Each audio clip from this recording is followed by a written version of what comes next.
The read aloud you are going to hear today takes place many years after Abraham Lincoln was a young boy reading by firelight, but a few years before he was trying to get elected President of the United States. This read aloud will describe the period of time Abraham Lincoln was trying to get elected to be one of the two senators from the state of Illinois. Every state in the United States elects two senators to send to Washington, D.C. The senators of these states represent the people of their state in the Senate. The Senate is a part of Congress, the part of the central government of the United States that makes laws for the entire country. In this read aloud, we'll hear about Abraham Lincoln and Stephen Douglas, and how they competed with one another to become one of the senators from Illinois. To do this, they traveled around the state of Illinois giving speeches about what each would do if he gets elected, and debating with each other, or in other words, discussing their differences in public. One of Lincoln and Douglas's major differences is what each would do about the issue of slavery. In today's read aloud, you're going to hear about two men from Illinois who are friends. One of the men, named Frank, is a farmer. The other man's name is Tom, who lives and works in town. They have come to the town of Alton, Illinois, to hear Abraham Lincoln and Stephen Douglas debate one another, so they can decide who to vote for in the next Senate election. A newspaper owner named William Foote is also attending the debate, so he can write about it in his newspaper. Slavery is a big part of this debate. Listen carefully to see if you can figure out what the disagreement is about and what Tom, the townsperson, and Frank, the farmer, think. It was a cool October morning in the year 1858. In a town called Alton, in Illinois, workers were putting the finishing touches on a wooden platform in front of a crowd at City Hall.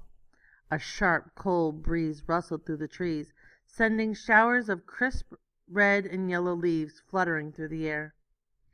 Two of these men in the crowd were old friends, though they had not seen each other for a long time.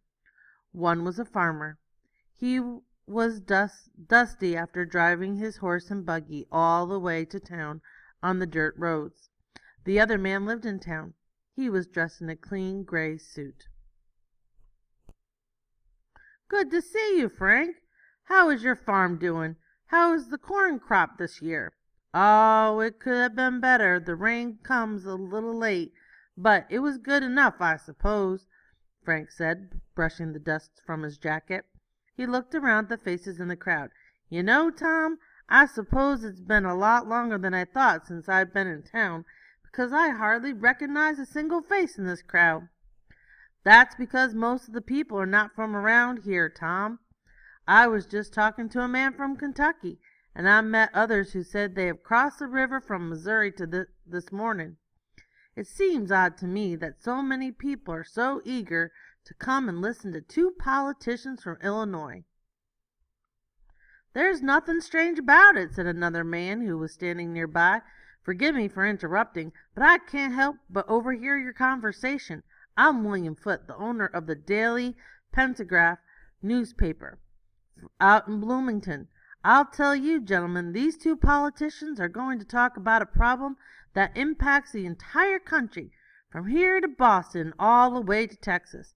That's why the people from outside Illinois are so interested in what they have to say." "Well, I'll tell you what I think, Mr. Foote," said Tom. "The problem is not slavery. The problem is that the government wants to tell people how to live their lives. The fact of the matter is that people should have the right to decide for themselves whether slavery should be allowed in their state or allowed to expand to new states. We don't need politicians in Washington, D.C. telling us what's best for the folks in Missouri and Kansas and Texas, or Illinois for that matter." "That's not how Mr. Lincoln sees it," said Mr. Foote. "Lincoln says he does not want to see the United States. He does not see how the United States can survive if half the country thinks slavery is wrong and half the country thinks slavery is right." "We'll see about that," said Tom. "Our nation is a government that has survived since July 4th, 1776, and slavery has been there all along. and we shall be fine as long as the government quits trying to tell everyone how to live their lives. Don't you agree, Frank?" Frank thought for a moment and rubbed his chin. "Honestly, I'm not really sure, Tom. I think this Lincoln fellow might have a good point when he says that slavery is tearing our country apart. But what do I know? That is why I have come here today, to try to get a better understanding." "Well, you will not be disappointed," said Mr. Foote. "I have been to each of their 6 previous debates, this one being the 7th, and the last before that Senate election next month. I can tell you that you will not find 2 men who disagree more on the issue of whether slavery should be allowed or expand." Should slavery be allowed to expand to new states? That was the true heart of the debate. In 1858, when he was running for Senate, Abraham Lincoln said he just wanted to stop slavery from spreading to new areas of the country in the West. In other words, Lincoln did not support abolishing or ending slavery where it was already existing in the South. At that time, the United States was made up of the North, where slavery was illegal or not allowed by law, and the South, where slavery was legal or allowed by law. The United States was just only beginning to grow into a bigger country, spreading west across the Mississippi River. That wide and mighty river, flowing from Minnesota all the way down to the Gulf of Mexico, ran right past the town of Alton. Just across the river was the state of Missouri, which had only been a state since 1821. Slavery was legal in Missouri, as it was in the state nearby, the state of Kentucky, but slavery was illegal in Illinois. There was a lot of land beyond Missouri, but there were not as many states, at least not yet. A huge portion of that land was still divided into territories, regions that were organized with a government of their own, but were not yet a state or states under a national government. The Kansas Territory was one example. Lots of people were moving west to settle in Kansas, and it was on its way to becoming a new state. People in Kansas would be able to vote on whether or not to allow slavery to expand into their new state. However, the people in Kansas were divided on the issue of slavery.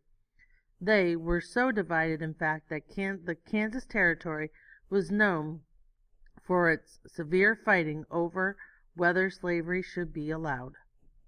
At last the 2 candidates, Abraham Lincoln and Stephen Douglas, appeared on the stage. The crowd applauded and then settled down to listen to the debate.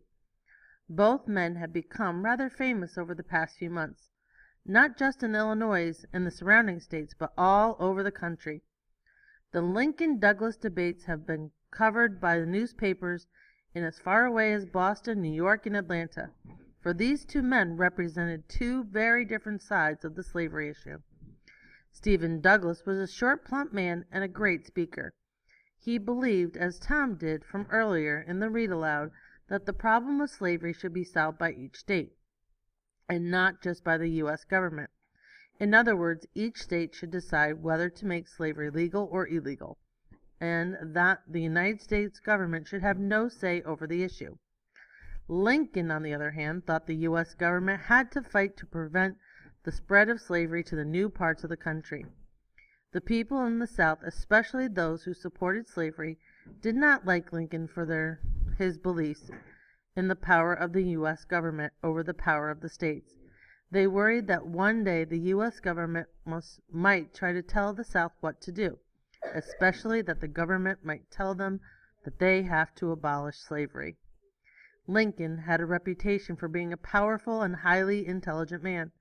He was born on a Kentucky farm, but moved to Indiana and then Illinois, where he was raised in a one-room cabin. Young Lincoln spent his days working on the farm. He only went to school for a year or 2 as a child. Nevertheless, he became known as a self-educated man. He read everything he could get his hands on, and by the time he was an adult, he had more knowledge than most people who had attended school for many years. Lincoln eventually taught himself about law, and he became a well-known lawyer in Illinois. Despite his reputation for strength and intelligence, and his uncommonly tall, thin body, people were always surprised when Lincoln opened his mouth. Lincoln had a high-pitched, squeaky voice, not the sort of voice people expected to hear, but it was always worthwhile to hear what he had to say. "What is it that we hold most dear among us?" Lincoln asked the crowd that day in Alton. "It is our own freedom and wealth. And what has ever threatened our freedom and wealth except this institution of slavery? If it is to be true, how will we improve things by expanding slavery, by spreading it out and making it bigger?" How, Lincoln asked, could America continue to be one united nation if we allowed slavery to spread into the new states? Mr. Foote, the newspaperman, looked around at the faces in the crowd, and he could tell that Lincoln was winning the debate. More people liked what he had to say. Even those who were not against slavery or did not think that it was wrong would have had a hard time trying to prove that it was not tearing the country apart. In an earlier speech, Lincoln said, "A house divided against itself cannot stand." In other words, could a country continue when its citizens held such different opinions about what is right and wrong? As it turned out, Stephen Douglas was truly a powerful politician. He ended up winning the Senate seat, but Abraham Lincoln had definitely brought the attention to himself. These two men met again 2 years later as they both campaigned to become President of the United States. That race had ended differently.